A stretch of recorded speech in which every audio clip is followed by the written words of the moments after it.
नमस्कार दोस्तों, कैसे हैं आप सभी। मैं आपका ज्योतिष मित्र श्लोक वर्मा आपके अपने इस चैनल में हार्दिक स्वागत करता हूं, अभिनंदन करता हूं। अपने बड़े भैया श्री हनुमान जी से करवद्य निवेदन करता हूं कि अपने हनुमत कृपा परिवार के सभी सदस्यों को, नए जुड़ने वाले सभी सदस्यों को सुख समृद्धि प्रदान करें, उन्हें उनके कार्यों में आशातीत सफलता प्रदान करें। दोस्तों, ये जो चैनल है, ये नया चैनल श्री राम कृपा 108, ये नया चैनल बेसिकली बनाने का रीजन मैंने आपको बताया था। कुछ हमारे हनुमत कृपा 108 के वीडियोस में मैंने कहा था कि जो लोग यदि एस्ट्रोलॉजी में इंटरेस्ट रखते हैं, एस्ट्रोलॉजी को एक मार्गदर्शक के तौर पर अपने जीवन को सफल और सरल बनाने में उपयोग करना चाहते हैं, वो इस चैनल को सब्सक्राइब कर लें। कुछ लोगों ने सब्सक्राइब किया है ना, क्योंकि ज़्यादातर अभी हनुमत कृपा परिवार की वीडियोस अभी बनी नहीं हैं, तो लोगों को इस बारे में जानकारी भी नहीं हुई है। और मैं ये मान के चलता हूँ कि जो भी लोग इस चैनल को सब्सक्राइब कर रहे हैं ना, वो कहीं ना कहीं एस्ट्रोलॉजी में इंटरेस्ट रखते हैं। वो ज्योतिष के माध्यम से जो है कि अपने जीवन को सरल और सुगम बनाने का प्रयास करना चाहते हैं। इसी प्रयास को आगे बढ़ाते हुए आज हम जो चर्चा करने वाले हैं वो हम बेसिकली शुरुआत कर रहे हैं। देखिए, आज श्री शनिदेव का दिन है, शनिवार का दिन है, और एस्ट्रोलॉजी बिना शनिदेव के नहीं हो सकती है ना। एस्ट्रोलॉजी एक ऐसा सब्जेक्ट है, ऐसा रिसर्च का विषय है जिसमें कि शनि और केतु का कॉम्बिनेशन बनना बहुत ज़्यादा इम्पॉर्टेंट होता है। ठीक है, मेरा शनि और केतु 8th हाउस में बैठा हुआ है। जो लोग जानते हैं कि शनि और केतु की 8th हाउस में उपस्थिति किस प्रकार की होती है, वो समझ जाएंगे। बेसिकली मेरे पास में कोई एस्ट्रोलॉजी से रिलेटेड स्पेशल कोर्स नहीं है, कोई डिग्री नहीं की मैंने, एमए पीएचडी वगैरह नहीं की है। हाँ, मेरे स्वर्गीय कैलाशवासी पिताजी, जिनका कि नाम स्वर्गीय श्री रामचंद्र वर्मा या फिर शॉर्ट में आरसी वर्मा जी है, उन्हीं को लेकर उन्होंने मैंने जो ज्ञान प्राप्त किया है और विभिन्न माध्यमों से इसको बढ़ाने का प्रयास किया है, ये मेरी अपनी एक पिताजी की तरफ से श्रद्धांजलि है अपने पिताजी के लिए, है ना। क्योंकि उनसे जो ज्ञान मिला है उसको मैं समाज में किसी तरीके से भी फैला सकूं, तो ये मेरा अपना एक कर्तव्य होगा, मेरी गुरु दक्षिणा होगी, मेरी पिताजी की दक्षिणा होगी, है ना। तो इस कड़ी को हम लोग आज आगे बढ़ाते हैं और बात करते हैं कि नक्षत्र। देखिए, हम और आप ये सभी जानते हैं कि नक्षत्र जो हैं वो 28 होते हैं। एक नक्षत्र चूंकि बहुत कम समय के लिए होता है, ज़्यादातर 15 मिनट के लिए होता है, और वो प्रतिदिन उपलब्ध होता है ज़्यादातर, है ना, जिसको कि हमने नक्षत्र न कह के उसे मुहूर्त का नाम दे दिया है, अभिजीत मुहूर्त। रामलला की स्थापना अभी जब हुई तो अभिजीत मुहूर्त में ही हुई थी। ये नक्षत्र हमारे जीवन में सबसे ज़्यादा महत्वपूर्ण होते हैं। देखिए, मैं हमेशा आपसे कहता हूँ कि जब आपका जन्म हुआ उस समय आपका प्लैनेट, आपका ग्रह जिस नक्षत्र में बैठा हुआ था, आपके जीवन पर्यंत वो उसी हिसाब से काम करने वाला है। अब यदि देखा जाए तो नक्षत्रों की संख्या तो वैसे 88 होती है, 88, है ना। लेकिन चंद्रमा का जो परिक्रमण पथ होता है, बात को थोड़ा समझिएगा, नक्षत्र तो वैसे 88 होते हैं और ये नक्षत्र अपनी जगह पर स्टेबल होते हैं। प्लैनेट्स का मूवमेंट होता है, वो प्लैनेट इन नक्षत्रों में से होकर भ्रमण करते हैं।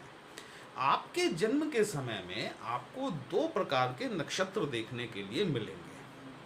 एक आपका लग्न का नक्षत्र और दूसरा जिसमें आपके चंद्रदेव बैठे हुए हैं। तो चंद्रदेव जो हैं ये कुल 27 नक्षत्रों में भ्रमण करते हैं और इन्हीं 27 नक्षत्रों का हमें अपने जीवन में परिणाम देखने के लिए मिलता है। नॉर्मली विश्लेषण के दौरान क्या होता है कि कुछ लोग जो अपनी पत्री के बारे में जानते हैं वो पहले ही बताते हैं कि सर मेरा चंद्रमा इस नक्षत्र में आकर बैठा हुआ है। मान लीजिए किसी का चंद्रमा उत्तराषाढ़ा नक्षत्र में आकर बैठा हुआ है। अब नक्षत्र के भी अपने चरण होते हैं, 4 चरण होते हैं। उस पे हम आज नहीं जाएंगे, एकदम इतने डीप में नहीं पहुंचेंगे। नक्षत्र के भी अपने 4 चरण होते हैं और हर चरण का एक पृथक देवता होता है, डेटी जिसे अपन कहते हैं। हर चरण का एक वृक्ष होता है, हर चरण का एक पक्षी होता है, हर नक्षत्र के हर चरण का कोई ना कोई सिंबल जरूर होता है। जीवन में ये नक्षत्र ही सबसे ज़्यादा महत्वपूर्ण रोल अदा करते हैं, क्योंकि ये अपनी जगह पर स्थिर होते हैं। प्लैनेट्स इसी में से होकर गुजरते हैं, इसी में से होकर उनका मूवमेंट रहता है। अब जब आपका जन्म हुआ उस समय आपका चंद्रमा जिस नक्षत्र में जाकर बैठा हुआ था, वहाँ से कैलकुलेशंस शुरू होती हैं कि कौन सा प्लैनेट आजीवन आपके लिए किस तरीके से काम करने वाला है। इसको लेकर विभिन्न प्रकार की तारा पद्धतियां बनाई गई, जिसमें से कि एक सर्वाधिक प्रसिद्ध जो तारा पद्धति है वो नव तारा पद्धति कहलाती है। वीडियो कहीं भी अच्छा लगे, कमेंट बॉक्स में जय श्री राम लिखेंगे, आपको भी अच्छा लगेगा, हमें भी अच्छा लगेगा आपके लिए इस तरह के विश्लेषण लेकर आने के लिए। मैं जानता हूं कि यहाँ पर सभी अब प्रबुद्ध जन हैं, है ना, जो एस्ट्रोलॉजी में इंटरेस्ट रखते हैं।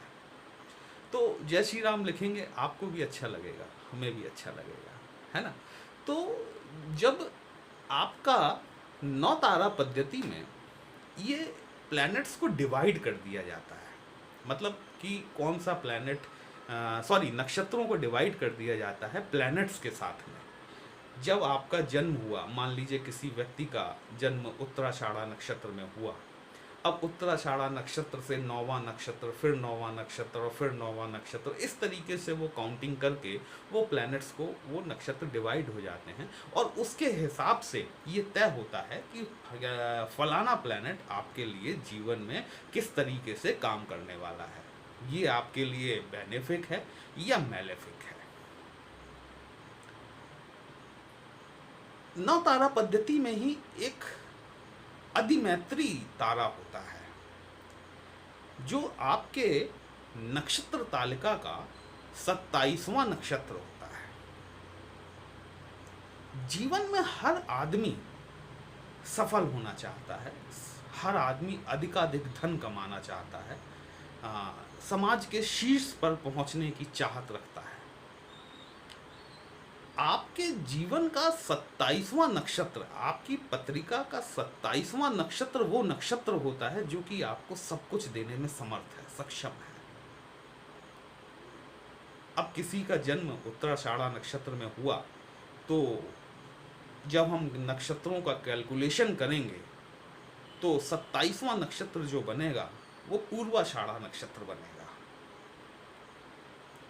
पूर्वाषाढ़ा नक्षत्र में देखिए एक चीज और होती है कि नक्षत्र की एक देवी है ना, एक या देवता है, जो भी उनके डेटी हैं। अब पूर्वाषाढ़ा, भरणी, ये जो नक्षत्र हैं ये शुक्र के अंतर्गत आते हैं, ठीक है। तो शुक्र की देवी कौन हुई? हमारी माता लक्ष्मी जी हुई। माता लक्ष्मी जी की आराधना तो करनी ही चाहिए, लेकिन एक ये हायर रेंज हो गई, जो एक पर्टिकुलर देवता है उस नक्षत्र का।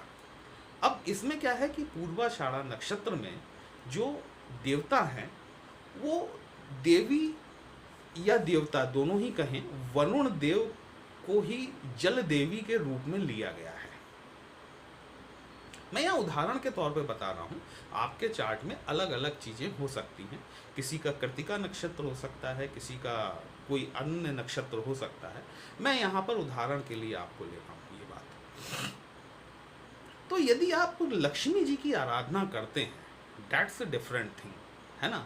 लेकिन यदि आप पर्टिकुलर नक्षत्र पूर्वाषाढ़ा को पकड़ते हैं, पूर्वाषाढ़ा की जो डेटी हैं जल देवी, उनको आप पकड़ते हैं, उनका सिंबल आप पकड़ते हैं, जैसे कि पंखा, ठीक है।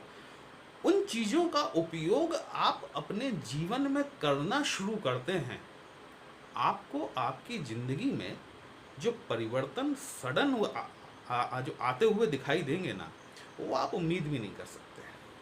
क्योंकि जो अधिमैत्री तारा जो है ना, वो अधिमैत्री तारा बेसिकली आप नाम से ही स्पष्ट है। मतलब एक ऐसा शख्स, ऐसा दोस्त आपका जो हर मुश्किल वक्त में आपके साथ में खड़ा हुआ है। अधिमैत्री तारा उसी को रिप्रेजेंट करता है। और अधिमैत्री तारे का तीसरा तारा वो आपका 27वां नक्षत्र बनेगा। अपना चार्ट देखिए, अपना 27वां नक्षत्र कैलकुलेट कीजिए, उस नक्षत्र की डेटी के हिसाब से काम करना शुरू कर दीजिए। जीवन में जबरदस्त सफलता आपको देखने के लिए जरूर मिलेगी।